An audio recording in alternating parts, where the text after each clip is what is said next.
Hello and welcome to Today Matters, a short devotional on the Word of God. My name is Pastor Kevin Pagano. Today is the last day that I have with you, and it's been an honor to talk to you about joy versus happiness. I want to remind you what I've been saying all week. Happiness is a feeling based upon circumstances, and joy is an attitude that defines our circumstances. So we're in day 5, and we're finishing up the Beatitudes found in Matthew chapter 5. So today, I want to look at the last Beatitude, and we find that in verse 10, but this one has 2 bonus verses in 11 and 12. And I think that Jesus did this. I like to think that he did it because it needed a little more explanation, because he was explaining something that's really hard to go through. Here's what it says. Blessed are those who are persecuted because of righteousness, for theirs is the kingdom of heaven.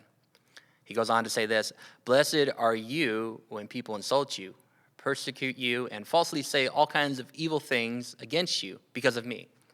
Rejoice and be glad, because great is your reward in heaven. For in the same way they persecuted the prophets who were before you. I believe that it's fitting that Jesus talks about persecution here at the end of the Beatitudes, because if we really live the way that Jesus is telling us to live in the Beatitudes, we're going to face a lot of persecution. You know, we have to understand that if we live in God's kingdom, that puts us at odds with the kingdom of this world. You know, the more we live a godly life, the more we stick out to the world, and the more we put a target on our back for people to pick on us. I love what this verse says in 1 Peter, and I'm going to read it to you guys. And this is talking about Peter encouraging people who used to have an evil life but now follow God. Here's what he says. He says, you have had enough in the past of all the evil things that godless people enjoy. Their immorality and lust, their feasting and drunkenness and wild parties, and their terrible worship of idols.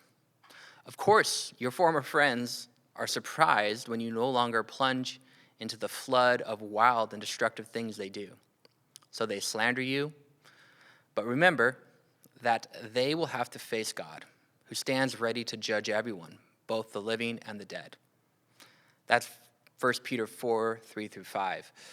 So what Jesus is talking about in the Beatitudes and what Peter just talked about right there, he's calling us to think of this world as not our permanent location.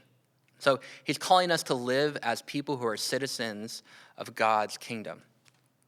And we have to understand that if we live a part of God's kingdom, that we should expect people to come against us. But we don't have to worry about that, right? So it proves that we are part of God's kingdom when we aren't so concerned about what people think about us.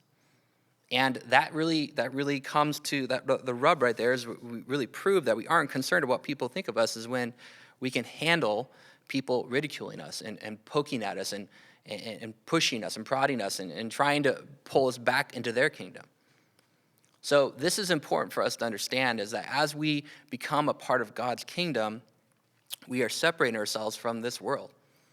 We're separating ourselves from the ways and the customs and the lifestyle of this world, and we should expect some opposition.